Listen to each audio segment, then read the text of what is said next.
What? The word barely formed on Caleb's lips. He was reeling from the news, his wide, expressive eyes fixed on the doctor across the desk. The physician seemed to struggle for a moment, then slid the lab report across the polished surface, turning it so they could both see the stark black print. The report, he explained, was unambiguous. Caleb snatched the paper, holding it so close his eyelashes brushed the surface as he scanned every line, every metric. Motility, viability, count. In every category, Julian, the one he had always dominated, surpassed him. With a long, defeated sigh, Caleb let the report fall back to the desk. He leaned back, staring at the sterile acoustic tiles of the ceiling. The doctor, scratching his head in a gesture of shared bewilderment, offered what little comfort he could. He mentioned that alfalfa pairings seeking fertility assistance were increasingly common, and if they were determined to have a child, there were options. He clapped a hand on Caleb's shoulder, his gaze briefly flicking downward with a look of professional pity before he uttered a piece of advice that felt deeply ironic. He told Caleb to take care of himself. Walking out of the clinic, Julian was a few steps ahead. Caleb paused at the top of the steps, gazing out at the pale blue sky over the city for a long moment, the reality of the diagnosis still failing to sink in. Julian called his name, intending to offer a steadying hand, but before his fingers could make contact, Caleb slapped his arm away with a harshness that startled them both. "Don't touch me," Caleb warned, his voice tight with suspicion. He demanded to know what exactly Julian was. Julian stood a few steps below him on the stairs, a position that incidentally erased their height difference, allowing them to meet each other's gaze directly. He slid his hands into his pockets, watching Caleb's turmoil with a long, patient silence. He thought about how the doctor's hints had been so obvious. It was amazing Caleb still hadn't figured it out. He was an enigma, of course. Caleb's world had always been straightforward. He was the son of a powerful alpha father and a graceful omega mother, so his own presentation as an alpha at 16 was a celebrated inevitability.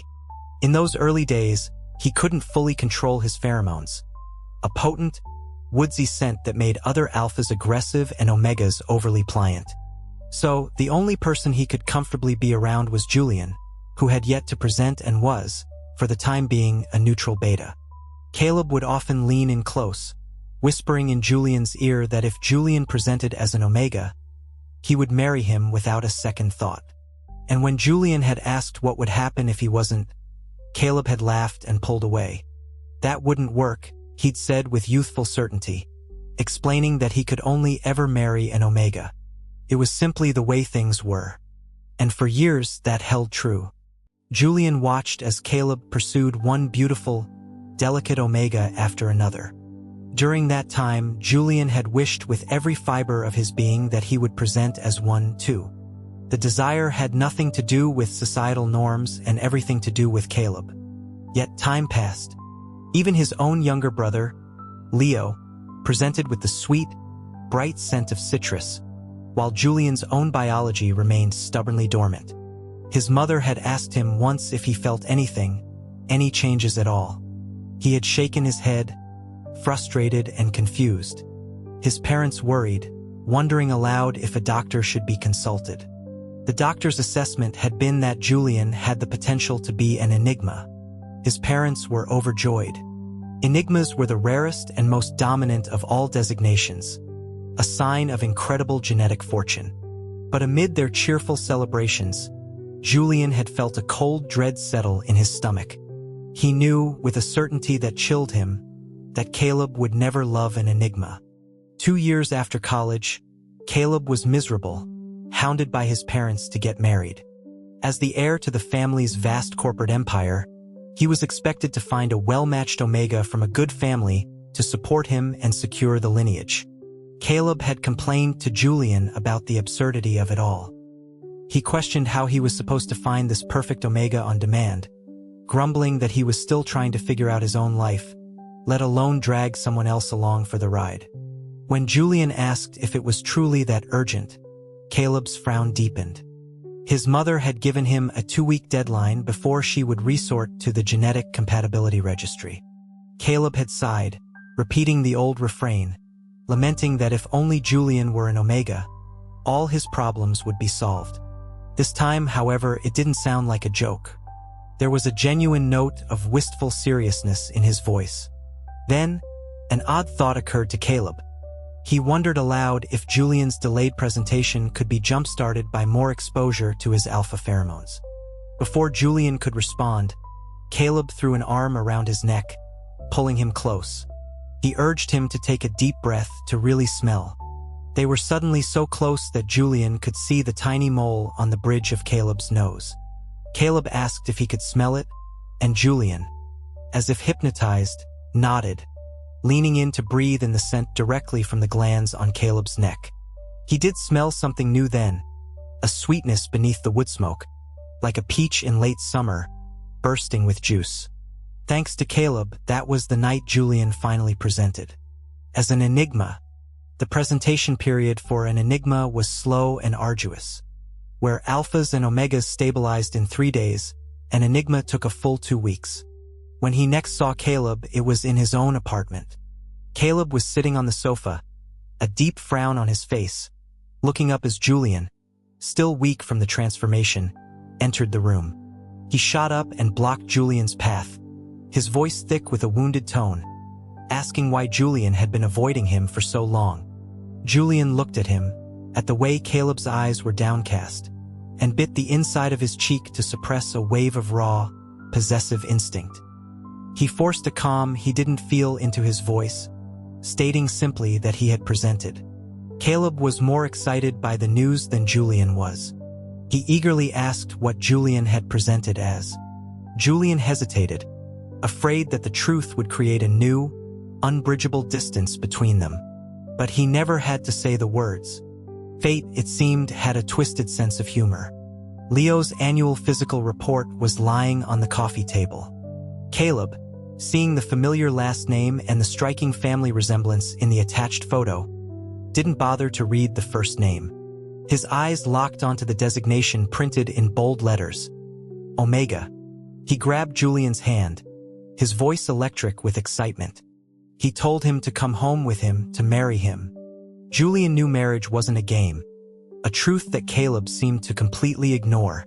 And yet, when Caleb pulled him toward the car, intent on driving to the city clerk's office, Julian found himself agreeing.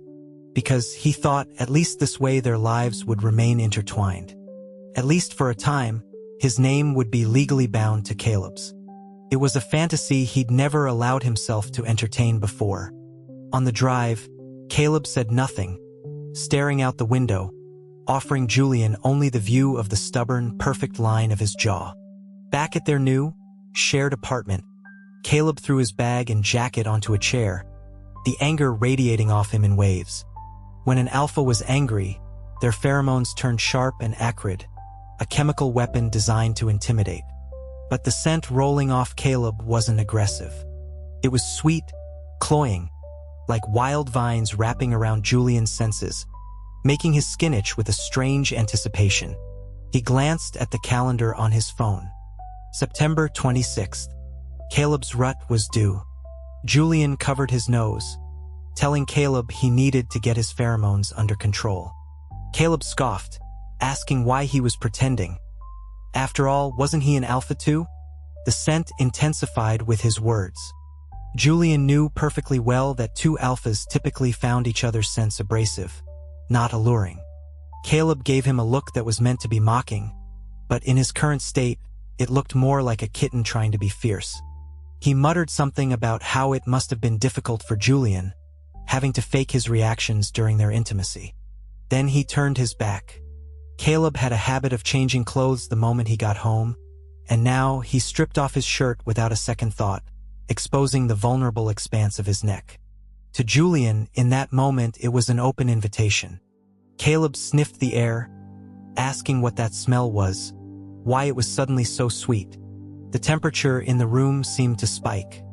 Julian's own pheromones, triggered by Caleb's proximity and the impending rut, began to flood the small space. Caleb must have sensed the shift because he spun around. Their eyes met, and Caleb instinctively took a step back, only to find his path blocked. The door was locked. Julian had seen to that when he followed him in. There was nowhere to run. Julian cornered him against the wall. Acting on pure instinct, he buried his face in the curve of Caleb's neck, inhaling the intoxicating scent from that fragile, pulsing skin. He murmured, his voice a low caress, that he could have been an Omega. It was because of Caleb, he whispered, that he became this. He bit down gently on the gland, just enough to make a point. Caleb shuddered in his arms, completely overpowered. A triumphant smile touched Julian's lips as he spoke again. His words a slow, deliberate vow breathed directly into Caleb's ear. So, you have to take responsibility. For the Omega I can never be for you. Unlike Caleb, Julian's parents were both Omegas. The probability of him and his brother presenting as Omegas was significantly higher than average. The doctor had called his Enigma presentation a mutational anomaly, triggered by prolonged exposure to high concentrations of alpha pheromones and emotional instability during his formative presentation window. His parents assumed it was academic stress. Only Julian knew the truth.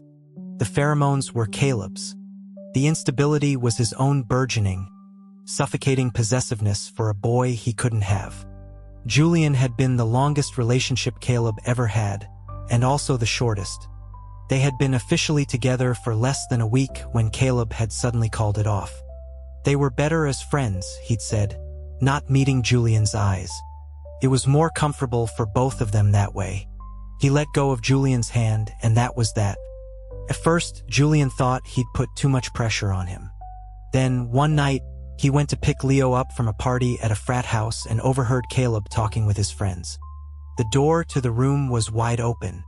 Someone asked Caleb why he'd broken up with Julian, reminding him how he used to brag constantly about how handsome Julian was. Another chimed in, teasing him about how hard he'd chased the untouchable Julian, only to dump him once he finally got him. Caleb waved a dismissive hand. His expression suddenly shadowed. He admitted that Julian was gorgeous, and that he did like him, but they just weren't compatible. He stared at the ceiling, sighing that Julian was always so reserved, that talking to him felt like being interrogated. And besides, Julian hadn't presented yet. There was no pheromonal bond. He said he preferred the softness of Omegas. If only Julian were an Omega, things would be perfect. A friend beside him had snickered, suggesting Caleb wasn't worried about his parents, but about Julian eventually leaving him. But then another voice added, what alpha doesn't want the feeling of being in complete control of their Omega? Then one of them hit on a new point. He warned Caleb that Julian's family was influential and asked if he wasn't afraid of retaliation. Caleb had been utterly dismissive. He'd pointed out that with two Omega parents, Julian would probably present as an Omega anyway. How could he possibly retaliate? Then he made a crude remark about what he'd do to an Omega Julian, and the whole room erupted in laughter. But the friend kept digging, asking what he would do if Julian actually did present as an Omega. Caleb's eyes had curved into crescents, a lazy, alcohol-flushed smile on his face. He'd marry him, of course. An Omega like that, he'd said, would be perfect to mark and keep at home. Just then, someone bumped into Julian's shoulder. The room went silent. Every head turned. Even Caleb, who had just been fantasizing about locking him away, sat bolt upright, his eyes suddenly clear and sober. Julian said he was just passing through. His brother Leo ran up then, happy to see him. Julian ruffled the kid's hair, gave a curt nod to the stunned group, and left. Leo, back at Julian's apartment, couldn't sit still. He brought Julian a glass of water, then a plate of sliced fruit, insisting he try a piece of orange. Julian waved it away. Leo, pouting, popped the slice into his own mouth. For some reason, Julian found himself asking his brother if it was true that once an Omega was marked, they could never leave their alpha. Leo explained that pheromones were crucial for a bonded pair. Once marked, an Omega's body becomes dependent on the alpha's scent, especially during heats or pregnancy. The absence of it could cause severe physical distress, even miscarriage. Julian asked if there was any way to reverse it. Leo thought for a moment. He said a mark could be surgically removed, but the process was agonizing and often resulted in psychological trauma. But then he added something else. An enigma, he said, could mark an alpha and force a secondary presentation into an omega. But enigmas were practically a myth. He then leaned in, his eyes sparkling with mischief, asking Julian why he was suddenly so interested. He wondered if his older brother finally had a crush. He started begging for money for a movie date with an alpha he liked from the party. The tallest one. A kid with bleached blonde hair that made Julian's head ache just looking at him. After graduation, everyone moved on. At 23, Julian took over his family's media company. Caleb, however, did not. His parents, feeling he was still too green, sent him to work as Julian's assistant. The official reason was for him to learn the business. The real reason was that he'd been accused of harassment at their own company and needed a place to lie low. But Caleb was incapable of lying low. He'd spotted a handsome new trainee in a stack of headshots and pointed him out to Julian, declaring the boy beautiful.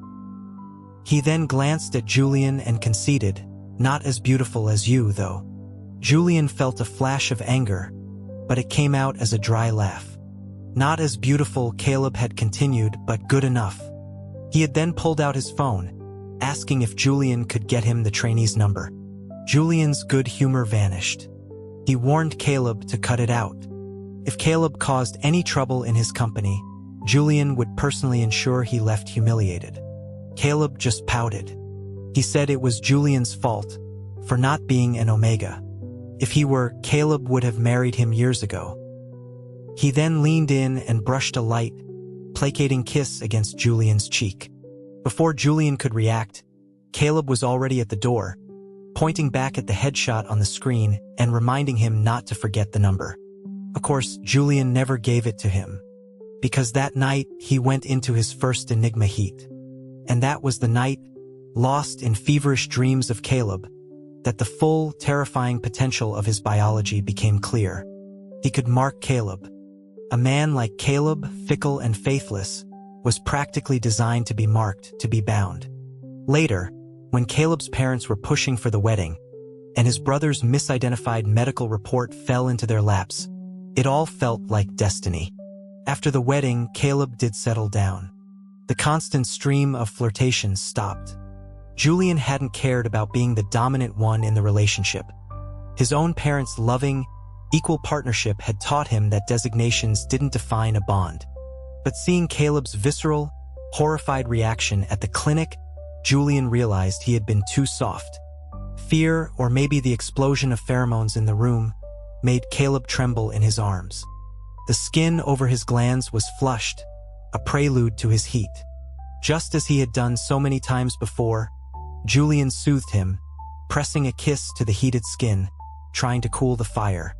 He told him to endure it, that this heat would be difficult.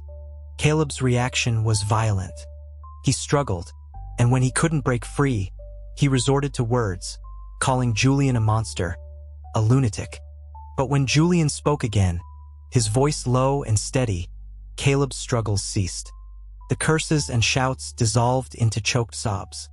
Julian reminded him that he wanted a baby. His hand slid up under Caleb's shirt, and Caleb's trembling intensified until he could barely stand.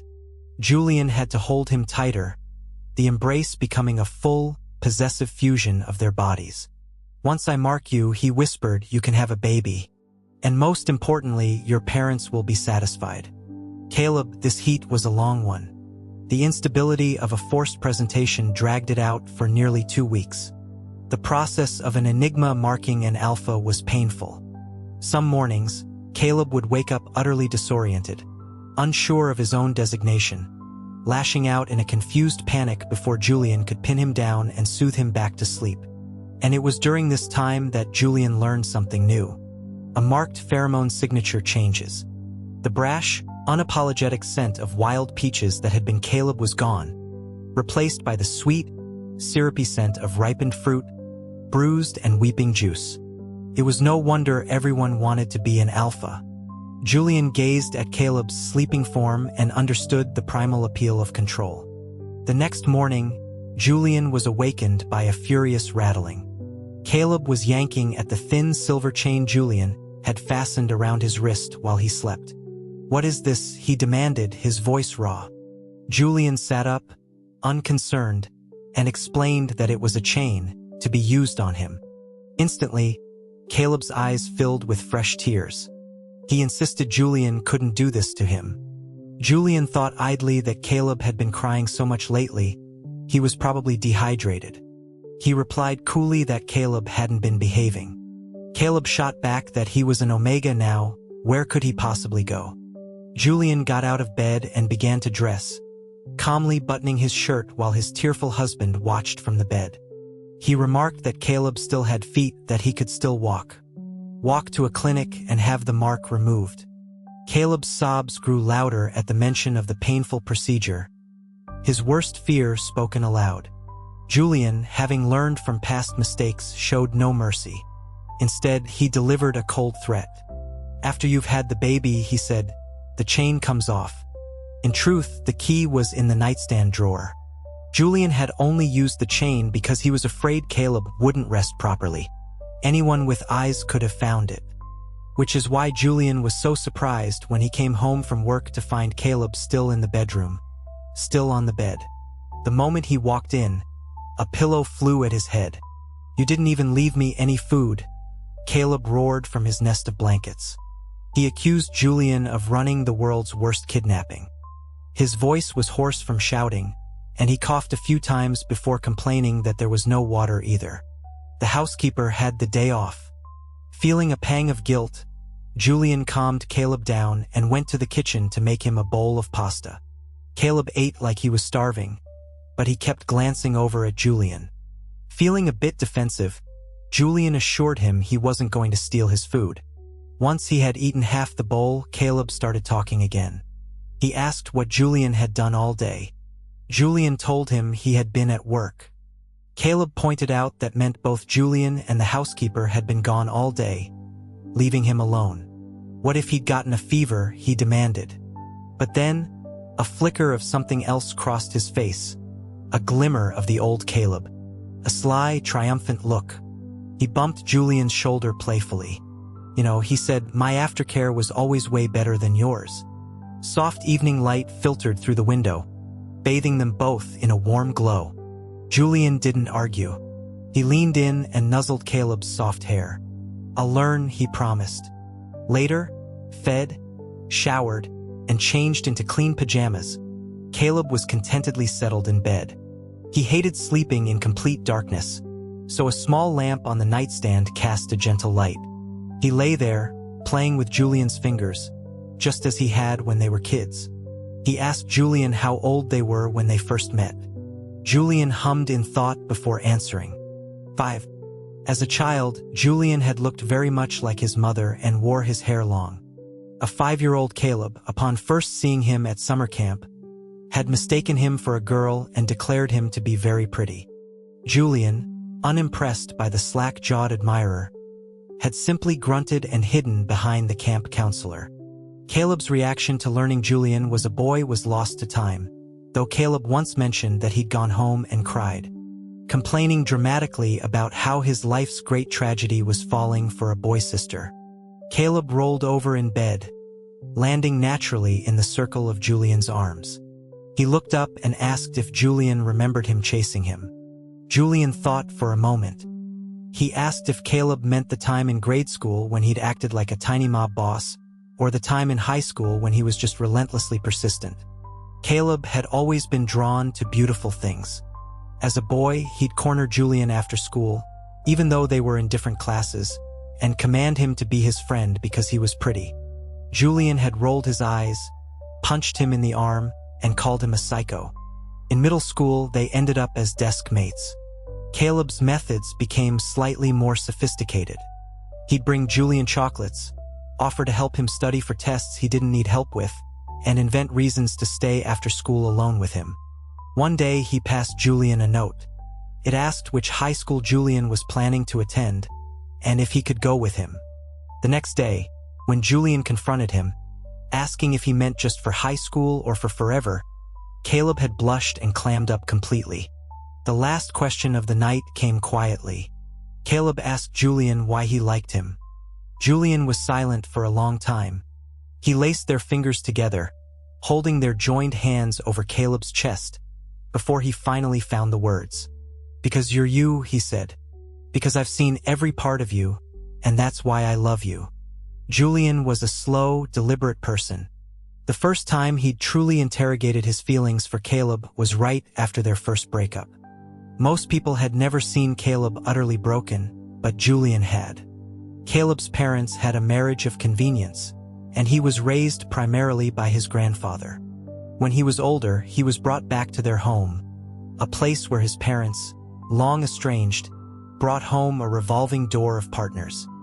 He grew up accustomed to the sounds of strangers in his house. The day he truly shattered was his 16th birthday, just before his first rut. His parents had left a naked, terrified Omega in his bedroom, telling him that tonight he would become a true alpha. He'd fled the house, sickened, and called Julian. Julian had been out with Leo buying a cake. Caleb's voice on the phone was thick with tears. He'd asked if he could come over. Julian, distracted by his brother's excitement over the display case, had hesitated, saying he would be a little while. He asked if Caleb needed help with homework, if they could talk on the phone, but the line went dead. Leo had pointed to a cake, and Julian, seeing that it was a birthday cake, remembered. He bought that one plus another for his brother. He didn't know what had happened until Caleb showed up on his doorstep, looking like he'd been torn apart. Julian had never seen anyone cry like that. He didn't know how to comfort him. It was Leo who broke the silence, presenting Caleb with the cake. It was a puppy cake, he announced, for a sad puppy. This, for some reason, only made Caleb cry harder, until he was clinging to Julian, sobbing into his winter coat. After a moment, Leo had helpfully offered Caleb a tissue, pointing out that he was drooling on Julian's jacket. Caleb spent the night. His face was tear-streaked, his coat was dirty. His hair was a mess from where Julian had awkwardly tried to pat his head. Julian's parents had been stunned to see him bring home a stray. But the next morning, after Caleb had woken up, he told Julian they should just be friends. Julian had stood there for a long time after he left, snow collecting on his shoulders, feeling a strange panic at the thought of their relationship reverting to what it was before. That night, lying in bed, he asked himself for the first time, did he love Caleb? Why? When had it started? He had no answers. He only knew that when he finally acknowledged the feeling, it was already immense, a part of him for longer than he could remember. He didn't love summer. He loved summer because that was when he met Caleb. He didn't love school. He loved school because Caleb was there. Caleb had colored in the gray outlines of his life.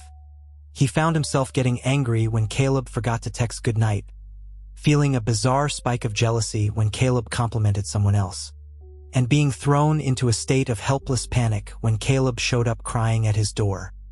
He had seen every side of his love, and had, without realizing it, fallen for every single one. That was why his pheromones had spiraled out of control when he thought he was losing him. Now it was his turn to ask a question.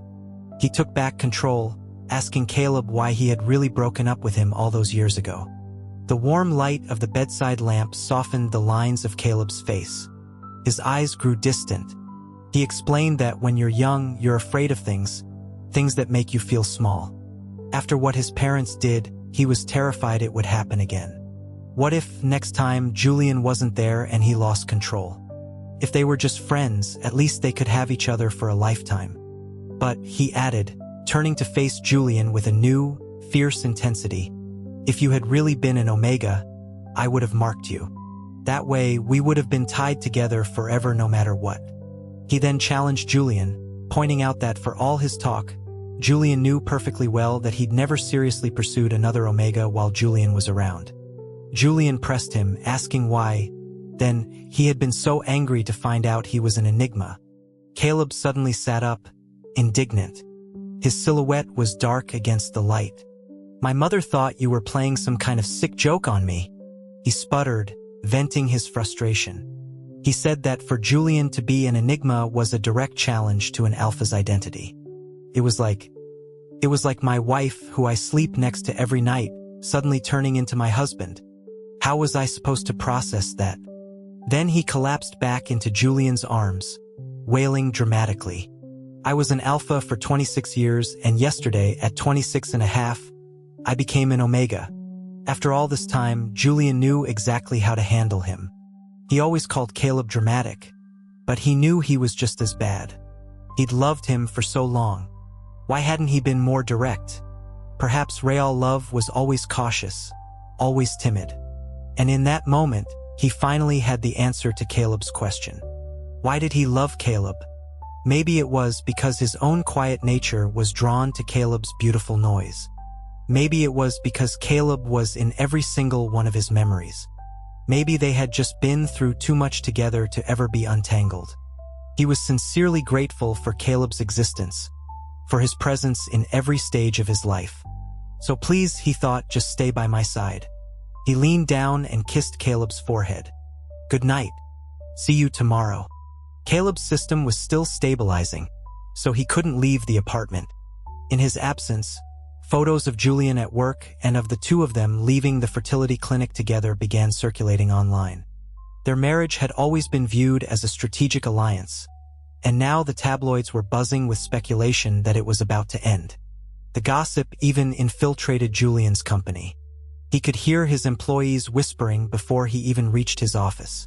They talked about the articles, saying they'd seen it coming, and Alpha wouldn't work under an enigma for long. Someone else defended him, but the conversation devolved into anxieties about what a divorce would mean for the company's stock and their job security. Julian cleared his throat, and the chatter immediately ceased. As he walked past, he casually pulled down the collar of his turtleneck for a moment.